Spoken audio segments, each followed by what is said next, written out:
গালের ভিতরে এখন কামড় লাগে না, গালে মাঝে মধ্যে ব্যথা কথা কইতে যায়। দর্শক আপনি একটু খেয়াল করে দেখেন, ভিডিওটা কন্টিনিউ করে। আপনি কি বারডেমে যান নিয়মিত? ডায়াবেটিক্সের ডাক্তার, বড় ডাক্তার, সব মিলে গেছে ডাক্তার। মানে আমি গাবতলী, আরে শাহবাগ, গাবতলী না শাহবাগ, বারডেম হাসপাতাল, ইমদাদুল হক নিউরোলজি। বুঝতে পারছেন?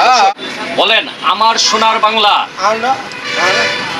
আমার আমার সোনার বাংলা, আমি আমি তোমায় ভালোবাসি। দর্শক এই যে পাশে যে লোকটা দেখতে পাচ্ছেন, আপনারা অনেক সময় অনেক বিদেশিদের কণ্ঠে ভাঙা ভাঙা কথা শুনেন, ভাইরাল হয়, কিন্তু উনি কিন্তু অরিজিনালি বাঙালি, উনি কিন্তু কোনো বিদেশি না। ওনারে যে এই যে কথায় যে দেখলেন যে বাজে, এটা কেন বাজে জানেন? উনি মূলত স্ট্রোক করেছে, রাইট? স্ট্রোক করেছে। আচ্ছা আপনি এই হাত কি নাড়াইতে পারেন না? হ্যাঁ দেখি দেখি নাড়ান তো, শক্তি পান না? আমার জোরে একটা চাপ দেন তো, এই হাতটা দিয়ে আমার এইভাবে একটা চাপ দেন আমারে, ধরেন, হ্যাঁ ধরেন, দেন জোরে একটা চাপ দেন। দর্শক উনি ওনার হাতে শক্তি নাই। আচ্ছা মানে আপনার বয়স কত হইব আনুমানিক? 45। দর্শক দেখেন কিছু কিছু কথা মিলে যায়, কেন মিলে যায় আমি আপনাদেরকে পরে বলবো। আচ্ছা এক সময় কি আপনি অনেক গামলা বইরা ভাত টাত খেতেন না? হ্যাঁ দিত তাই খেতেন? গরুর মাংস, রুই রুই তেলে 2 কেজি খেতে পারতেন? মানে গরুর মাংস চা দিত তাই খেতে পারতেন? গরু। আচ্ছা তো আবার আচ্ছা আপনি মূলত এই যে স্টক করছিলেন, স্টক করার সময় কাঁপাকাঁপি হয়েছিল না? গালের ভিতরে এখন কামড় লাগে না, গালে মাঝে মধ্যে ব্যথা কথা কইতে যায়। দর্শক আপনি একটু খেয়াল করে দেখেন, ভিডিওটা কন্টিনিউ করেন। আচ্ছা এখন আপনি মাঝে মধ্যে ভাত খেতে যাওয়া কামড় লাগে, তাই না? হাঁটতে পারেন না?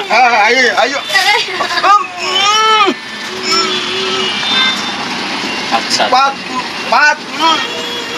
খাইতে পারেন না? আচ্ছা আপনার মুখ চোখ ব্যাকা হয়ে যায়, ব্যাকা হয়ে যায়। আচ্ছা আপনার কি ডায়াবেটিস আছে? চিনি খাওয়া যাবে না? দর্শক কথাগুলো মনোযোগ দিয়ে শুনলেন, আপনার কাজে লাগবে। কেন লাগবে বলতেছি আপনাদের। আচ্ছা আপনি একটা সময় কি বলে যখন খুব ঘন ঘন বাথরুমে যেতে হইতো, ছেলে মেয়ে কয়টা? 4টা। আশা আলম। আশা আলম না, আশা আলম। আশা আলম আপনি মাশাআল্লাহ। এই হাতে এই অস্ত্রপাতি গুলো একটু দেখি আপনার, এটা দিয়ে কি করেন?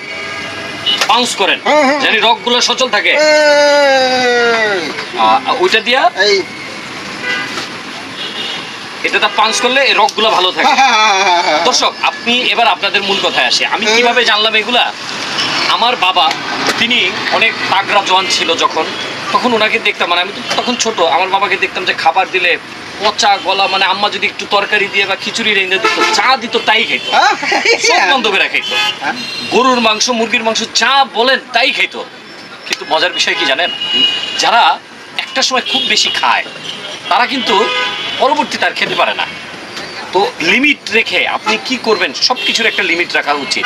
এই যে দেখেন আমাদের যে আশেপাশে কত নেতা নেত্রীরা লিমিট ক্রস করে ফেলছে, এখন তাদের অস্তিত্ব হারা।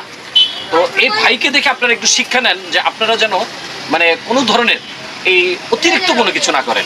এখন আমি আরেকটা কথায় আসি, এই লোকটা কন্টিনিউ কিন্তু লেখা, মানে একটা জায়গায় লেখালেখি কন্টিনিউ লেখা। এখন ওনাকে আমি একটা জিনিস লিখতে দিছি, এত সুন্দর হাতের লেখা। তো আমি আপনাদের কাগজটা দেখাই, মূলত দেখি ভাই একটু কাগজটা দেন তো। শিক্ষিত লোক যে, ওনার সাথে কলম কন্টিনিউ আছে। এই যে দেখেন উনি কিভাবে লেখে, এই যে দেখেন আপনার নামটা লেখেন। উনি কিন্তু এই হাতে কন্টিনিউ লেখে না, তারপরে দেখেন মোটামুটি হাতের লেখা কত সুন্দর। এই দর্শক আমি আপনাদেরকে একটি জিনিস যেটা বোঝাতে চাইলাম, যে আপনারা এই মুহূর্তেই সচেতন হন স্বাস্থ্যের জন্য। এই যে দেখুন উনি কিন্তু ওনার কর্মের ফল, মানে উনি যা পাইতো তাই খেত, কোনো বাদ বিচার করতো না। এখন কিন্তু উনি চাইলেই খেতে পারেন, চাইলেই খেতে পারেন। আপনারা যদি এখন পেট ভরে গরুর গোশত খাওয়াই খাইতে পারবেন? পারবেন না। আপনারা যদি এখন আমি রসমালাই খাওয়াই খাবেন? ডাক্তার আপনি কি বারডেমে যান নিয়মিত? ডায়াবেটিসের ডাক্তার, বড় ডাক্তার, সব মিলে গেছে ডাক্তার। মানে আমি গাবতলী, আরে শাহবাগ, গাবতলী না শাহবাগ, বারডেম হাসপাতাল, ইমদাদুল হক নিউরোলজি।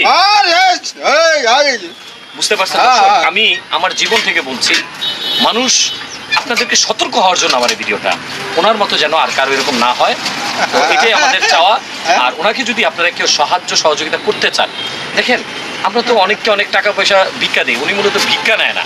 ওনাকে যদি কেউ সহযোগিতা করেন তাহলে স্ক্রিনে নাম্বারটা দেওয়া থাকবে, এতে হয়তো ওনার সামনের জীবনগুলো হয়তো একটু ভালো মতো যাবে, ইনসুলিন নিতে পারবে, স্বাভাবিকভাবে একটু যাবে, এতটুকুই আপনাদের কাছে চাওয়া। আর যদি নাও পারেন অন্তত ভিডিওটাতে একটা শেয়ার করবেন। আর এই ভাইয়ের জন্য দোয়া করি, প্রত্যেকটা মানুষের জন্য দোয়া করি, আল্লাহ তাআলা যেন সবাইকে সুস্থ রাখে। আল্লাহ হাফেজ।